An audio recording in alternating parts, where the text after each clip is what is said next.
welcome again to the maths class with me Sarika on maths cookies. Okay, आज हम करेंगे exercise 7.5 और chapter कौन सा है? फ्रैक्शन है भाई। और इस चैप्टर के अंदर क्या करना है? इस चैप्टर में हमें करना है एडिशन एंड सब्ट्रैक्शन। तो सबसे पहले आपको ये जानना ज़रूरी है कि जब हमारे पास डिनोमिनेटर में इक्वल नंबर्स होते हैं, इट मीन्स कि are denominators are the same numbers in fractions, तो वहाँ हमारे पास एडिशन और सब्ट्रैक्शन करना बड़ा इजी होता है। जैसे हमने कंपैरिजन करा था, जब हमारे पास डिनोमिनेटर सेम थे तो कंपेयर करना इजी था कि विच वन इज़ ग्रेटर और विच वन इज़ स्मॉलर। तो ऐसे ही अब हम यहाँ क्या करेंगे, हमारा डिनोमिनेटर सेम है तो हमें सीधा सीधा ऐड करना है। तो जल्दी जल्दी देखिए करना क्या है। क्वेश्चन नंबर 1 क्या कह रहा है? Right the fraction appropriate as addition और subtraction।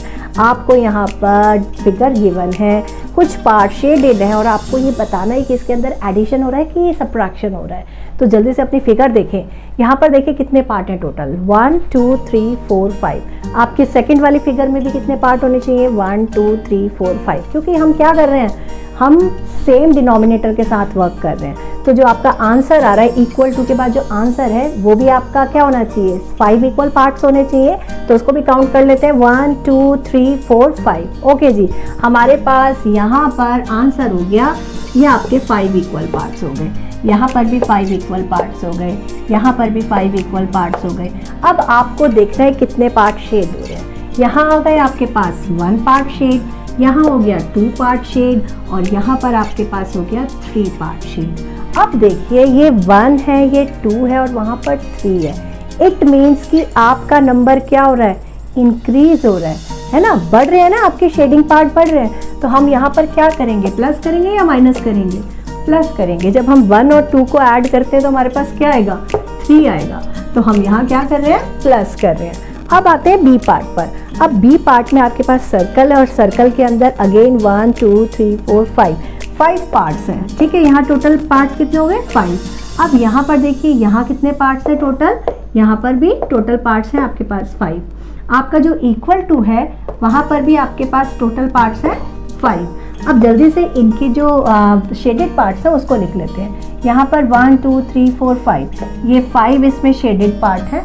फिर यहाँ पर आपके पास 3 शेडेड पार्ट है और यहाँ आके आपके पास 2 ही रह गए हैं। ठीक है, यानी आपका नंबर क्या हो रहा है? डिक्रीज हो रहा है। 5 से 3 आया, 3 से 2 आ गया, यानी कि आपके पास नंबर क्या हो रहा है? डिक्रीज हो रहा है। तो 5 में से अगर 3 माइनस कर दूँ तो क्या बनेगा? 2 बनेगा ना। तो इसका आंसर क्या आएगा? 5 - 3 that is 2/5। Okay, in this question one more question is remaining and that is C part and I think कि आप वो अपने आप करें और उसका जो आंसर है वो आप मुझे कहाँ करेंगे? मैसेज बॉक्स में करें। ओके जी, आप चलते हैं क्वेश्चन नंबर 2 की तरफ। क्वेश्चन नंबर 2 क्या कह रहा है? सॉल्व करना है आपको फ्रैक्शन और सारे डिनोमिनेटर्स क्या हैं? आपके सेम है। आपको मैंने पहले भी कहा था कि जब डिनोमिनेटर सेम है तो आपको प्लस और माइनस करने में कुछ भी प्रॉब्लम नहीं आएगी। अब यहाँ देखते हैं, फर्स्ट पार्ट है 1/18 plus 1/18। Both the fractions are same and both the denominators are same. तो हम क्या करते हैं, इनका अगर हम एलसीएम लें, एलसीएम आपको याद है हमने कैसे एलसीएम लेते थे? हम इस तरह से एलसीएम लेते थे, प्राइम फैक्टराइजेशन करते थे। यहाँ अब किससे जाएगा? अगर हम 2 से करें तो ये 9 और 9 से डिवाइड होगा।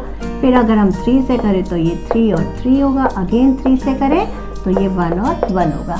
इस तरह का एलसीएम आपने लास्ट ईयर और लास्ट क्लास में भी निकाला था।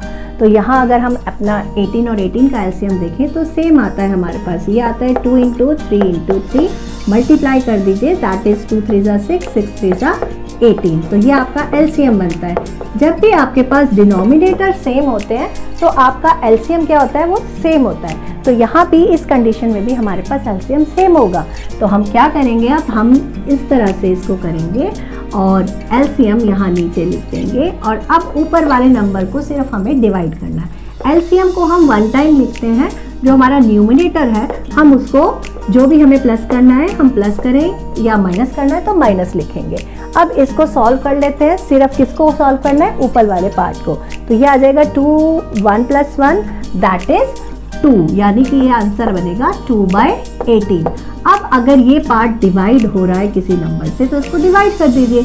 यहाँ पर ये 2 से डिवाइड हो रहा है, 2 1 2 एंड 2 9 18, तो इसका आंसर बनेगा 1/9। तो this is the answer of part A. अब चलते हैं पार्ट सी की तरफ। तो पार्ट सी में आपको सब्ट्रैक्शन बता रहा है और आपके पास अगेन डिनोमिनेटर सेम है, तो यहाँ पर आपका एलसीएम भी सेम हो जाएगा, दैट इज 7, और आपको न्यूमरेटर माइनस करना है तो 7 - 5, तो यहाँ से आप माइनस कर दीजिए, दैट इज 2/7।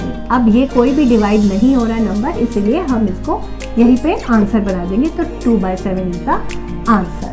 नेक्स्ट पार्ट है आपके पास जी पार्ट। अब देखिए यहाँ पर 1 - 2/3 है। अब 1 कैसे आएगा? अगर मैं यहाँ पर देखो मेरे पास डिनोमिनेटर में सेम है, अगर मैं 1 को 1 कैसे आएगा? अगर मैं इसको 3/3 लिख दूँ तो 1 आ सकता है, क्योंकि हम सेम डिनोमिनेटर में वर्क कर रहे हैं ना। तो यहाँ पर 3 होना चाहिए, यहाँ पर भी 3 होना चाहिए। तो मैं अगर 3 को 3 से डिवाइड कर दूँ तो क्या आएगा? 1 आएगा ना। देखो करके देखो, 3 1 3, तो यहाँ पर 1 आ गया, और यहाँ पर मुझे क्या दिया है? 1 ही दे रखा है ना। तो मैं इस 1 की जगह क्या लिख दूँ? 3/3। तो मेरी जो सब्ट्रैक्शन है वो इजी हो जाएगी। अब आपके पास सेम डिनोमिनेटर आ गया है, तो आप इसका एलसीएम ले लीजिए 3, और अब ऊपर वाले न्यूमरेटर्स को माइनस कर दीजिए, तो दैट इज 3 - 2, दैट इज 1/3। तो 1/3 is the answer. Next part पर आइए, आई पार्ट है। यहाँ देखिए 3 - 12/5। अगेन ऐसा क्वेश्चन है कि अभी क्या करें, डिनोमिनेटर तो सिर्फ एक ही गिवन है, 5 ही गिवन है, तो इसको 3 को 5 कैसे बनाया जाए? तो अगर यहाँ पर 3 की जगह हम ऐसे लिखें कि 5/5, ठीक है, 5 से 15 को डिवाइड कर दें, तो आंसर क्या आएगा मेरे पास? 3 आएगा ना। तो हम क्या करें, 3 की जगह हम 15/5 लिख देते हैं, क्योंकि हमें डिनोमिनेटर सेम चाहिए ना। तो हम ये देखें कि 5 के टेबल में 15 से अगर हम इसको डिवाइड कर दें तो मेरे पास 3 आ जाना चाहिए। तो हम 3 की जगह 15/5 लिखते हैं, और आगे वाला जो फ्रैक्शन है उसको एज यूजुअल लिख देते हैं। तो यहाँ से आ गया हमारे पास 15/5 - 12/5। अब आपके पास डिनोमिनेटर सेम है, तो आपके पास एलसीएम भी सेम आएगा, तो ये आ गया आपके पास 5, और जो न्यूमरेटर है उनको माइनस कर दीजिए, तो 5 - 12 that is 3/5। So 3/5 is the answer. And remaining part, जितने भी रिमेनिंग पार्ट्स रह गए हैं वो आप अपने आप करेंगे और आंसर मैसेज बॉक्स में देंगे। Okay, let's come on the question number 3। तो क्वेश्चन नंबर 3 क्या कह रहा है? Shubham painted 2/3 of the wall space in his room. यानी कि कोई बच्चा है शुभम, उसने अपने रूम की जो वॉल है उसको 2/3 पेंट कर दिया है। अच्छा, आगे कह रहा है कि हिज सिस्टर माधवी, उसकी जो सिस्टर है माधवी, उसने भी पेंटिंग करने में हेल्प करी है और उसने 1/3 वॉल पेंट कर दी है। ठीक है, अभी कहता है how much did they paint together, दोनों ने मिलकर कितना पेंट करा वॉल को। तो बिल्कुल आसान है, जब दोनों ने मिलकर टुगेदर, दोनों ने मिलकर करा, इसका मतलब उसका और उसका पार्ट, दोनों का पार्ट क्या करना है? ऐड करना है। ठीक है, तो सबसे पहले हम शुभम का फ्रैक्शन निकाल लेते हैं और माधवी का फ्रैक्शन निकाल लेते हैं और दोनों को ऐड कर देते हैं। ठीक है, तो यहाँ लिखते हैं वॉल पेंटेड,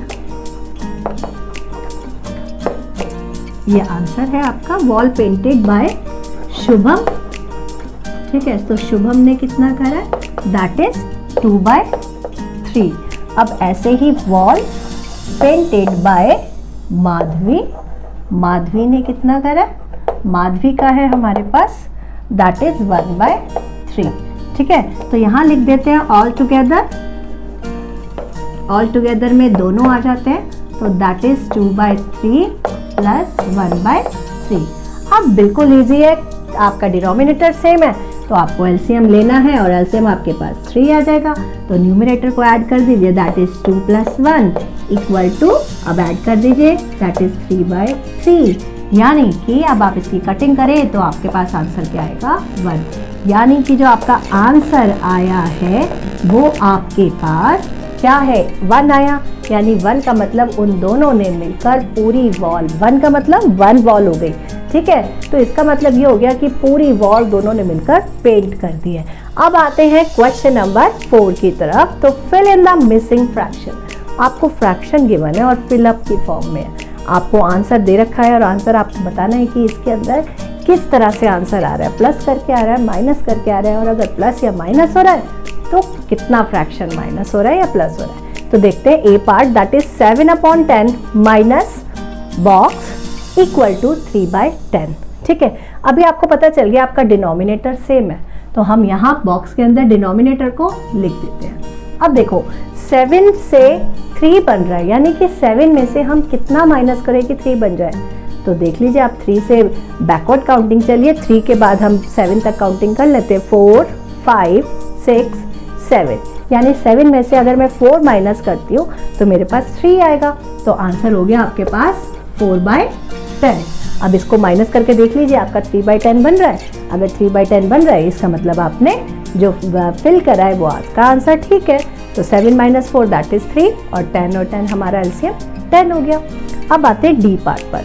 अब यहाँ उसने फर्स्ट में ही आपको बॉक्स गिवन कर दिया है, प्लस 5/27 इक्वल टू 12/27। ऐड करने के लिए कह रहे हैं, आपका डिनोमिनेटर सेम है तो आपका बॉक्स का डिनोमिनेटर में भी 27 आ जाएगा, ठीक है।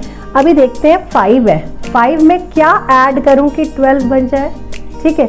6 7 8 9 10 11 12, यानी 5 and 2 दैट इज 7। हम अगर 7 ऐड करते हैं 5 में तो मेरे पास क्या बनता है 12, and 7/27 is the answer of part D. Okay, let's move on question number 5th, and this is the last question from this exercise, exercise 5.7.5. Okay, the question is that Javed was given 5/7 of a basket of oranges. यानी कि जावेद को एक basket में से 5/7 part oranges का दे दिया गया है, ठीक है। एक बास्केट है, उसमें कितने भी ऑरेंज है हमें पता नहीं है, नंबर ऑफ ऑरेंजेस हमें बताए नहीं है। उसने बोला है कि एक बास्केट में से उस बास्केट में ऑरेंज हैं, ठीक है। उस और एक बास्केट के 5/7 पार्ट हमने जावेद को दे दिए।